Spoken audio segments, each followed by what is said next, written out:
Bab 90, Bab 2210, Hati Kong Chan yang hancur. Dia tidak memenuhi syarat. Dia tidak pantas mendapatkannya. Bisikan-bisikan berdesir seperti guntur di seluruh panggung suci. Kata-kata raja, tenang dan mutlak, menghancurkan keheningan seperti palu dewa yang menghantam hati semua yang hadir. Pada saat-saat berikutnya, ketidakpercayaan berubah menjadi kekacauan. Dia tidak memenuhi syarat atau layak mendapatkannya. Deru kebingungan meletus seperti gelombang pasang di seluruh panggung. Suara-suara saling beradu, ketidakpercayaan pecah seperti kilat di udara, dan tekanan spiritual ribuan orang melonjak saat emosi berkobar dan pikiran mencoba memahami hal yang tidak dapat dipahami. Fondasi panggung suci Dreamweaver bergetar di bawah beban teriakan itu. Cahaya yang dalam berkedip-kedip liar melintasi formasi yang terukir di marmer dewa, bereaksi terhadap badai emosi yang luar biasa. Dan itu bukan hanya platform suci. Seluruh kerajaan ilahi Dreamweaver berguncang di bawah beban kebingungan dan kemarahan kolektif. Langit yang dulunya tenang dan seperti mimpi mulai bergejolak karena tekanan. Awan melengkung di bawah benturan fluktuasi spiritual dari pembangkit tenaga listrik yang tak terhitung jumlahnya yang terkejut. Di kota-kota yang jauh dan alam yang mengambang, para kultivator mendongak dengan ngeri, merasakan ketakutan ilahi menekan ke tulang-tulang mereka. Kata-kata yang diucapkan oleh Raja Abyssal, kata-kata yang seharusnya final, tidak dipertanyakan, tidak masuk akal. Tidak ada. Bagaimana ini bisa terjadi? Meng Jianyuan tidak memenuhi syarat. Dia memiliki esensi ilahi yang sempurna. Tidak ada makhluk yang lebih cocok dengan keilahian daripada dia. Tidak ada yang lebih layak mewarisi sumber dewa mimpi. Namun, orang yang memerintah abis itu sendiri, makhluk yang duduk di atas segalanya, telah menyatakan sebaliknya.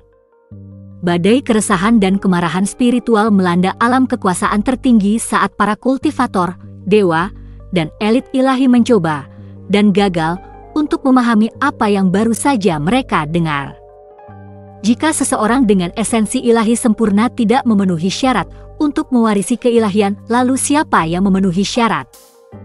Apakah Raja Abyssal benar-benar mengatakan bahwa bahkan dengan esensi ilahi sempurna pun tidak layak untuk menerima sumber dewa? Lalu mengapa dia mengarahkan kekuatan dewa mimpi kepada orang lain? Kepada Meng Jianxi? Seseorang yang hanya memiliki 9 tingkat esensi ilahi, alam yang dianggap luar biasa, ya, tetapi jelas di bawah kesempurnaan saudaranya? Ini tidak mungkin nyata. Tidak masuk akal.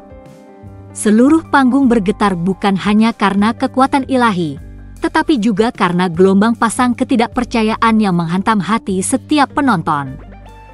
Yang mulia ini. Suara Meng Kong Chan tercekat di tenggorokannya. Kata-katanya tersendat, tidak mampu melewati kekacauan yang mencengkeram hatinya. Beberapa saat yang lalu, kekuatan dewa mimpi akan diwariskan kepada putra kesayangannya, Meng Jianyuan, pembawa esensi ilahi sempurna, kebanggaan dan harapannya. Namun dalam sekejap mata, kekuatan itu diambil.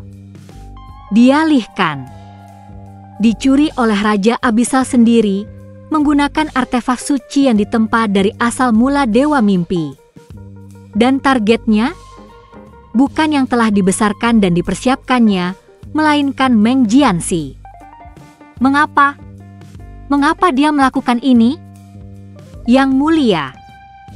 Bahkan Meng Jianxi, yang sekarang berdiri sebagai dewa yang baru naik di dasar panggung suci, tidak dapat memahami apa yang baru saja terjadi. Dia seharusnya merayakan. Dia seharusnya berlutut dengan rasa syukur, dipenuhi dengan kegembiraan dan rasa hormat. Sebaliknya, matanya bergetar karena kebingungan, mulutnya sedikit terbuka, tidak ada kata-kata yang bisa diucapkan. Dia berdiri membeku, seperti orang lain. Tidak bisa berkata-kata. Tercengang. benar-benar tersesat. Hari ini dimaksudkan untuk menandai kenaikan jabatan Yun Che saat ia akan melangkah ke tingkat dewa dan mengambil alih kepemimpinan atas kerajaan ilahi penenun mimpi. Hari itu adalah harinya. Saudaranya, Meng Jianxi, tidak pernah dimaksudkan untuk menggantikannya. Jianxi tidak dimaksudkan untuk menjadi dewa mimpi berikutnya. Jadi mengapa? Mengapa Raja Abisal mengarahkan sumber dewa mimpi ke dalam tubuhnya? Kebingungan menderu di setiap hati yang hadir seperti badai yang tak terhentikan. Alis yang tak terhitung jumlahnya berkerut, ekspresi berubah dengan ketidakpercayaan saat kerumunan mencoba memahami hal yang mustahil. Raja tidak hanya menyatakan bahwa Yun Che tidak memenuhi syarat. Ia bahkan melangkah lebih jauh. Ia mengatakan Yun Che tidak pantas mendapatkannya. Ia tidak pantas mendapatkannya? Apa artinya itu? Kembali pada pertemuan Tanah Suci, seluruh abis telah menyaksikannya, kekuatan Yun Che yang tak tertandingi, bakatnya yang tak terduga, dan kemampuan yang menghancurkan setiap batasan kultivasi yang diketahui. Dia telah berdiri di atas semua rekan-rekannya seperti seorang penguasa di antara manusia. Kekuatannya menentang logika. Penguasaannya atas hukum-hukum yang mendalam telah menghancurkan pemahaman umum. Dan di atas semua itu, ada esensi ilahi sempurna yang mistis, sesuatu yang diyakini hanya muncul sekali dalam ribuan tahun yang tak terhitung jumlahnya. Dengan bakat seperti itu, kesempurnaan seperti itu, takdir seperti itu, bagaimana mungkin dia adalah orang yang tidak pantas? Itu tidak hanya membingungkan, itu tidak terpikirkan. Namun kata-kata itu telah diucapkan oleh satu-satunya karena tidak ada yang bisa mempertanyakannya. Dan setelah penghakiman itu, yang tersisa hanyalah lautan ketidakpercayaan, kemarahan yang sunyi, dan keheningan yang tercengang. Bahkan Dian Jiuzi, Bupati Ilahi Kemarahan Tanpa Batas, seorang pria yang dikenal karena hubungannya yang tegang dengan Yun Che, tidak dapat menyembunyikan reaksinya. Ekspresinya yang biasanya tajam dan tak tergoyahkan-goyah. Alisnya berkedut tak terkendali, dan sudut bibirnya sedikit mengencang, mengkhianati kekacauan batinnya.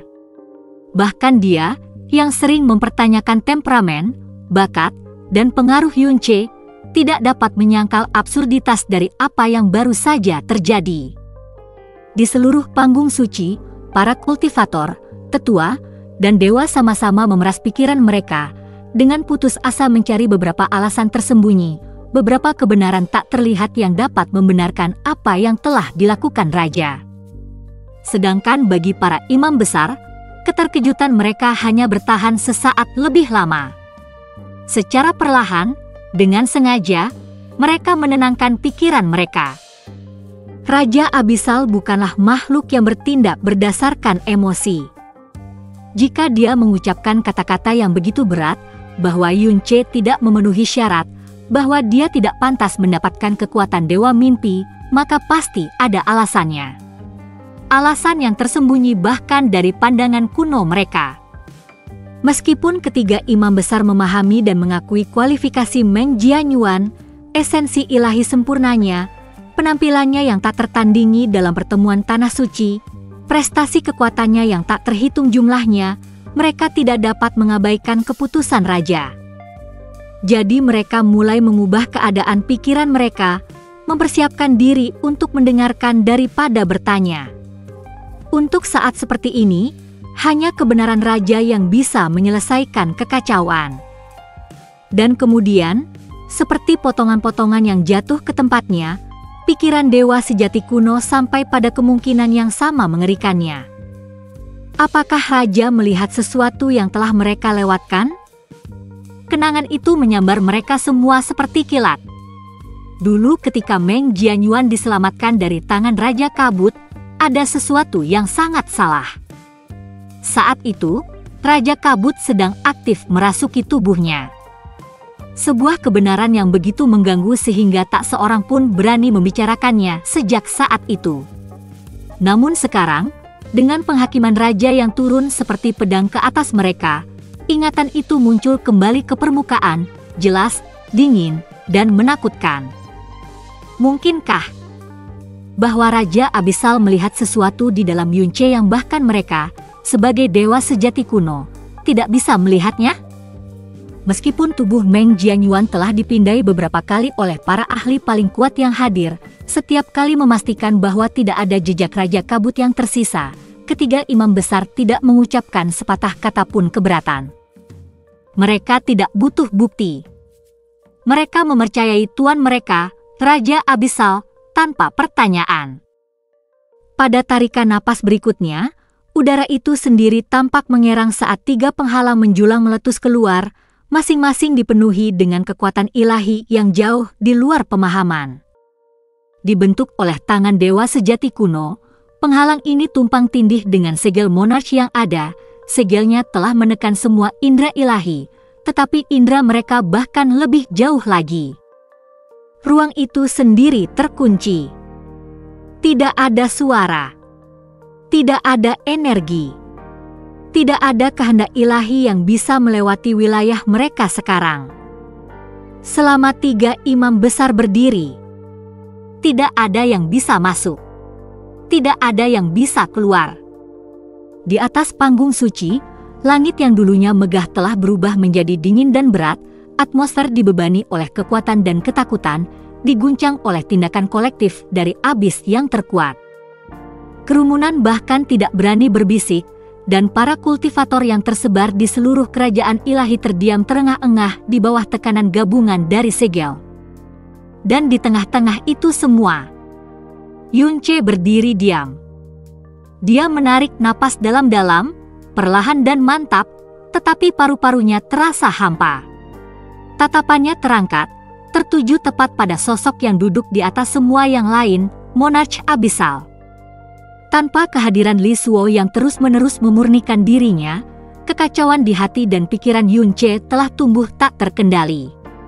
Emosi berbenturan hebat di dalam jiwanya, amarah, kebingungan, pengkhianatan, tak satu pun dari mereka dapat dibungkamnya. Melihat ketiga imam besar bertindak tanpa ragu-ragu. Melihat mereka mendukung keputusan raja dengan begitu cepat. Rasa dingin yang membekukan merayapi dada Yunce. Darahnya terasa lebih dingin. Napasnya lebih berat.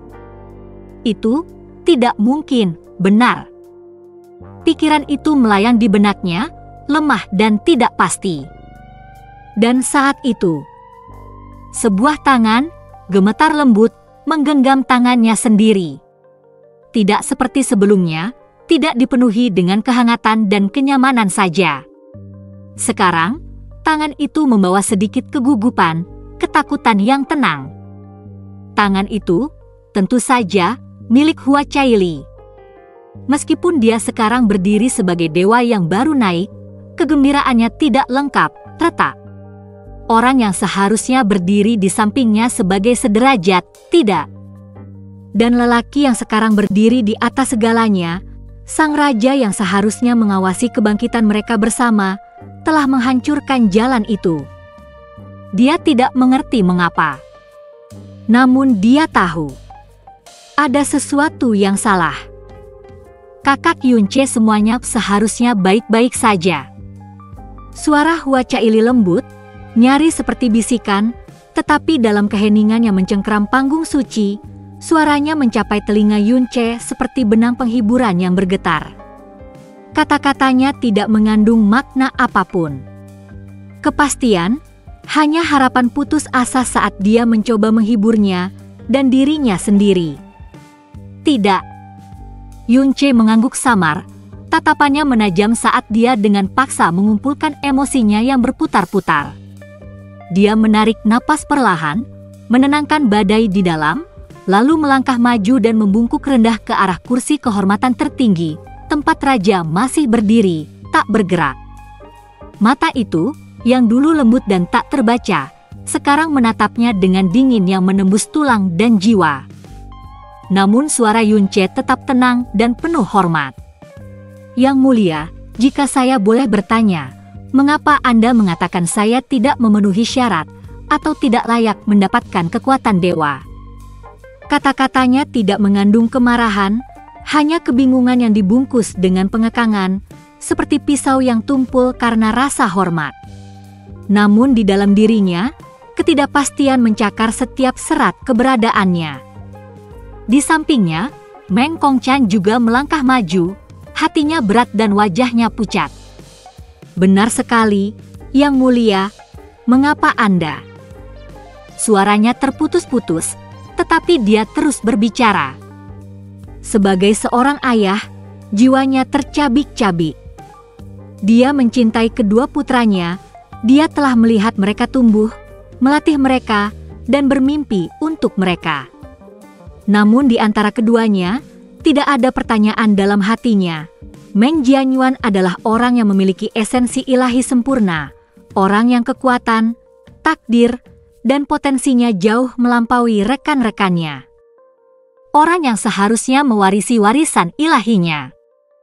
Namun, di depan matanya sendiri, warisan itu telah dilucuti, diserahkan kepada putranya yang lain, Meng Jianxi, tanpa peringatan atau penjelasan. Hatinya menjerit dengan berbagai pertanyaan. Dan tetap saja, sang raja berdiri diam, tidak terbaca, dingin, dan tak tergoyahkan di atas mereka semua. Berdiri tegak di atas segalanya, matanya menatap ke bawah ke arah Yun Che di bawah, sang raja abisal tetap tak bergerak. Kehadiran ilahinya seperti jurang beku yang menekan setiap bisikan, setiap napas di seluruh panggung suci. Kemudian, akhirnya, dia berbicara. Suaranya bergema seperti bunyi lonceng abadi, setiap kata membawa beban penghakiman mutlak. Yun Che, alasan tindakanku bukankah kau sendiri sudah mengetahuinya dengan baik? Saat kata-katanya jatuh, kata-katanya beriak melintasi panggung suci seperti guntur, memicu letusan pikiran kacau di antara para dewa, tetua, dan kultivator yang berkumpul. Keterkejutan menyebar seperti api liar.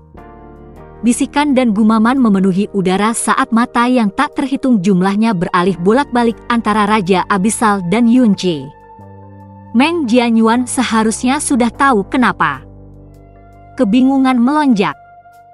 Ketidakpercayaan bergetar dalam aura ilahi bahkan dari para tetua yang paling tenang saat mereka mencoba memproses makna raja. Mereka mengharapkan penjelasan. Sebuah alasan. Sebuah kebenaran yang tersembunyi dari mata kuno mereka. Tetapi sebaliknya, raja mengalihkan jawaban itu ke Yun Che sendiri. Yun Che, yang masih berdiri di tengah panggung, merasakan pikirannya terguncang. Pikirannya berputar, menghantam keras dinding dingin kata-kata raja. Apa? Apa maksudnya? Alasan apa yang mungkin ada? Apa yang dilihat raja, yang entah bagaimana tidak dilihat Yun Che sendiri? Yun Che, setelah mendengar kata-kata Mosu, tiba-tiba tenggelam dalam pusaran pikiran, pikiran yang tidak pernah berani terlintas di benaknya sampai sekarang. Tidak, itu tidak benar. Pikiran-pikiran itu pernah terlintas di benaknya sebelumnya. Berkali-kali. Dia hanya memilih untuk menguburnya lebih dalam, lebih gelap setiap kali pikiran-pikiran itu muncul kembali. Tapi sekarang pikiran-pikiran itu kembali, lebih ganas dari sebelumnya, mencakar tepi kesadarannya seperti mimpi buruk yang tidak bisa lagi ditekannya. Itu seharusnya tidak mungkin. Dia telah menyembunyikan segalanya.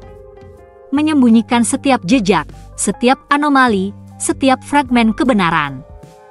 Dia memastikannya. Seharusnya tidak ada yang bisa mengungkapnya. Ya, Mosu, Raja Abisal, sudah tidak asing lagi dengan kekuatan dewa jahat. Itu tidak bisa dihindari. Sebagai makhluk yang berdiri di puncak abis, dia tentu akan mengenali warisan dalam tubuh Yun Che dan tahu bahwa dia adalah pewaris dewa jahat. Namun kebenaran lainnya, identitas aslinya, itu seharusnya tetap terkubur. Seharusnya tetap tidak diketahui. Namun, kata-kata Mosu berikutnya menghancurkan ilusi itu sepenuhnya. Tidak ada lagi ruang untuk ragu. Untuk mewarisi sumber dewa-dewa sejati, Raja mulai, suaranya tenang dan mutlak, namun cukup berat untuk mengguncang surga. Seseorang tidak hanya harus memiliki setidaknya esensi ilahi tingkat ke-8, tetapi juga harus membawa garis keturunan yang terikat pada sumbernya. Keheningan menyelimuti panggung. Tidak ada yang berani bernapas. Dalam hal ini, untuk sumber dewa mimpi, jiwa juga harus terikat pada klan Meng. Dia berhenti sejenak, lalu menatap langsung ke Yun Che, tatapannya menembus daging dan tulang, seolah menatap langsung ke kebenaran di balik jiwanya. Tapi sebagai seseorang yang bukan dari garis keturunan Meng, kau tidak akan pernah bisa mewarisi kekuatannya. Kata-kata itu meledak seperti guntur. Tidak hanya di seluruh panggung suci, tetapi di seluruh kerajaan ilahi penenun mimpi. Keheningan yang mencengangkan. Di mana-mana. Syok. Keraguan. Ketidakpercayaan. Yun Che, bukan dari klan Meng? Fondasi segalanya hancur dalam sekejap. Satu tarikan napas. Dimanapun suara Monarch menjangkau seluruh Dreamweaver Divine Kingdom, entah itu di dalam istana terapung sekte kuno, tanah suci kultivasi, atau kota-kota sederhana yang terletak di bawah langit suci, keheningan yang menguasai segalanya terjadi. Keheningan lahir dari keterkejutan. Dari ketidakmungkinanan. Karena apa yang baru saja dikatakan Abyssal Monarch tidak mungkin nyata. Kata-katanya tidak hanya menimbulkan pertanyaan. Mereka menghancurkan identitas. Apakah Abyssal Monarch benar-benar mengatakan bahwa Yun Che bukankah Meng Jianyuan? Seluruh Sacred Platform bergetar, bukan karena benturan fisik, tetapi dari letusan kolektif jiwa-jiwa yang tercengang. Yang mulia, apa yang Anda katakan? Apa yang Anda katakan? Awalnya, itu hanya bisikan, suara Meng Kongchan, pecah karena tidak percaya. Namun, sesaat kemudian, suara gemuruh itu berubah menjadi gemuruh yang mengguncang langit di atas panggung. Wajahnya berubah karena emosi yang mentah, matanya langsung memerah, merah bukan karena amarah saja, tetapi karena pengkhianatan, penyangkalan, dan jenis patah hati yang hanya bisa dirasakan oleh seorang ayah. Dia, Bupati Ilahi tanpa mimpi, orang yang telah membesarkan Meng Jianyuan dengan tangannya sendiri, melihatnya tumbuh saat dia kembali, memelihara kultivasinya, mempercayakannya dengan masa depan kerajaan ilahinya, sekarang diberitahu bahwa putra yang dia cintai dan lindungi bukan miliknya? Bagaimana bisa raja mengatakan ini? Beraninya dia.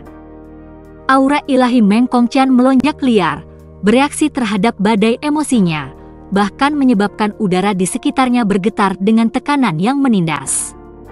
Retakan mulai menjaring laba-laba di marmer di bawah kakinya saat kultivasinya berfluktuasi dengan ketidakstabilan yang berbahaya. Dia terhuyung ke depan.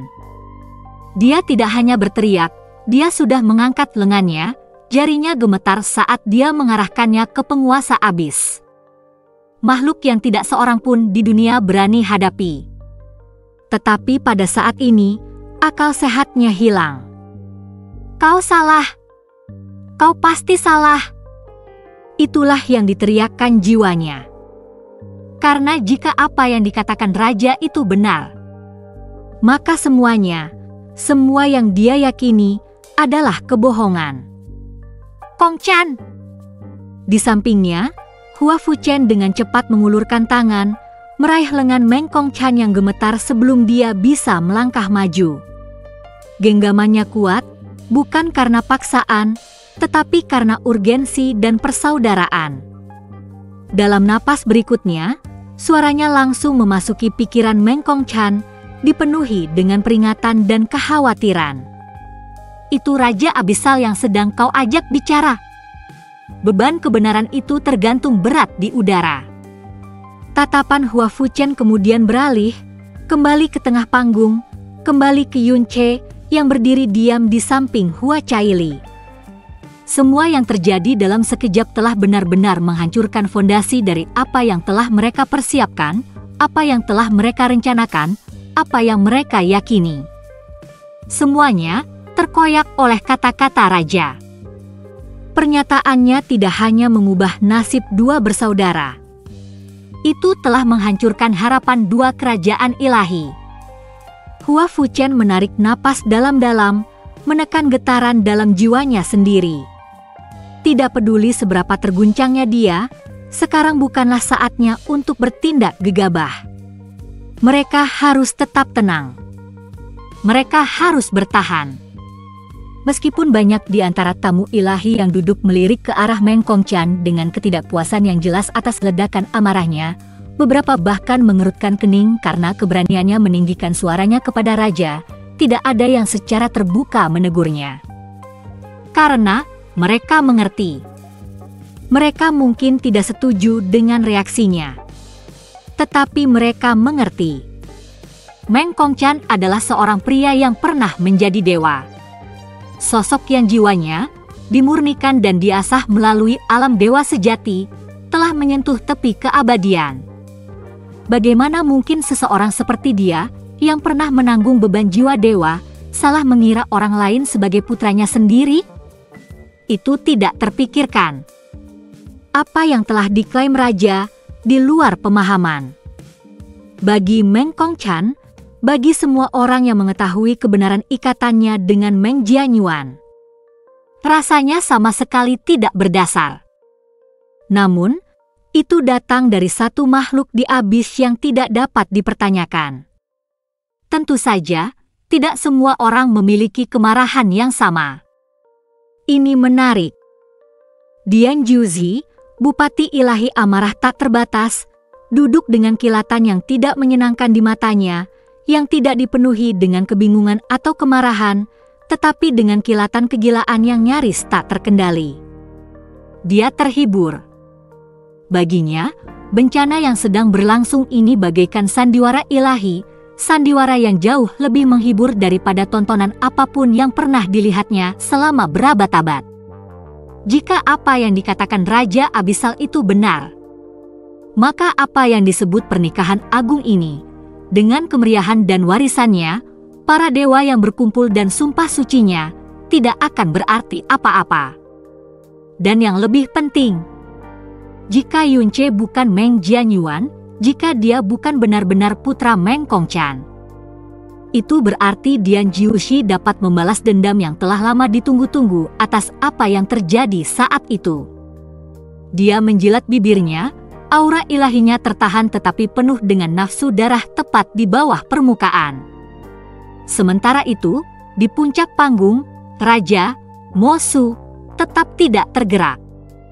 Dia tidak berusaha menghentikan tangisan putus asa Meng Kongqian atau sikapnya yang tidak sopan.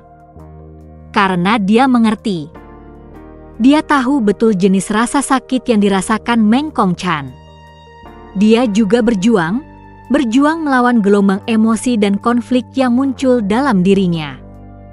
Namun pada akhirnya, Yun Che telah melewati batas. Batas yang bahkan dia, sang Raja Abisal, tidak bisa memaafkannya.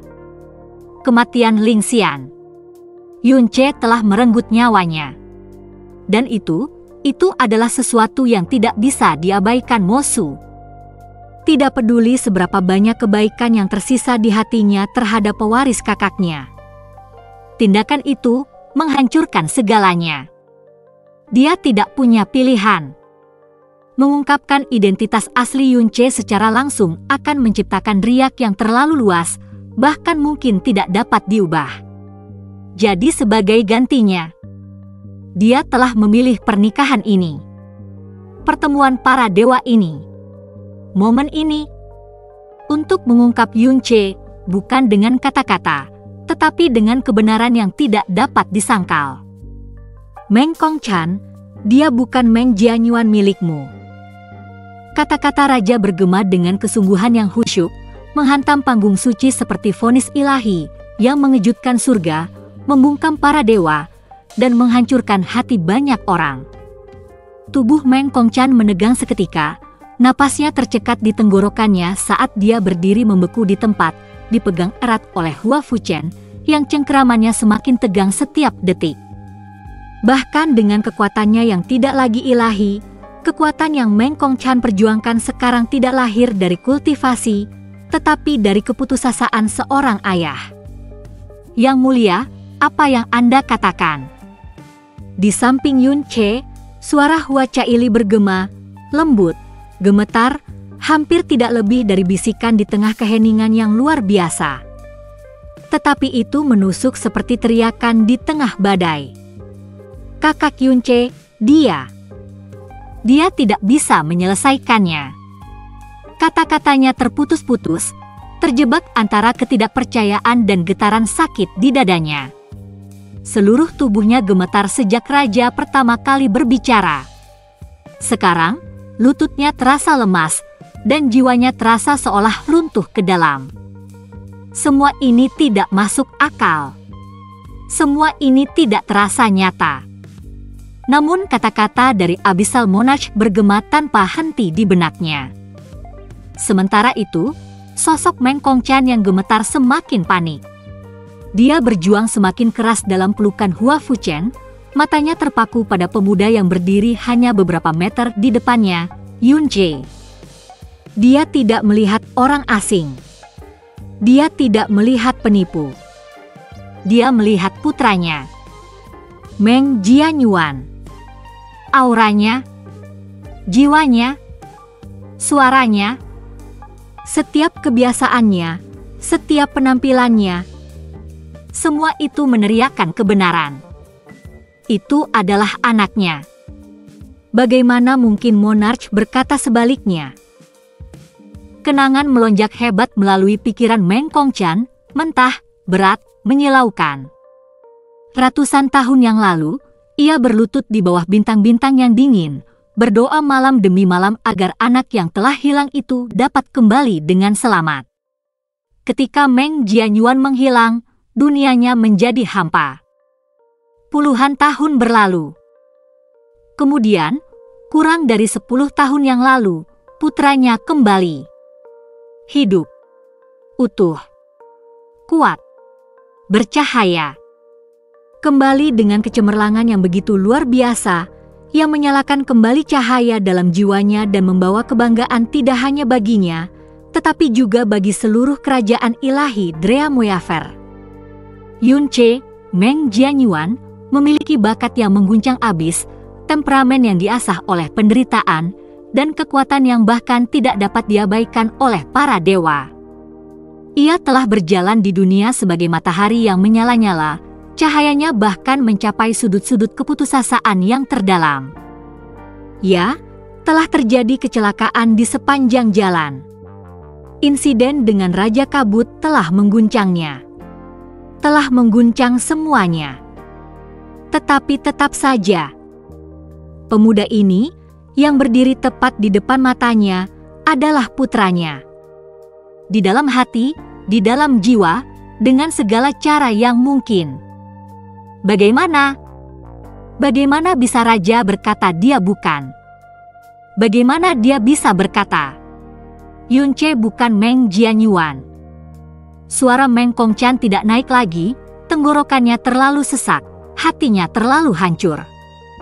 Yang bisa dia lakukan sekarang hanyalah menatap, mata terbelalak, jiwanya runtuh di bawah beban kebenaran yang tidak mau dia terima.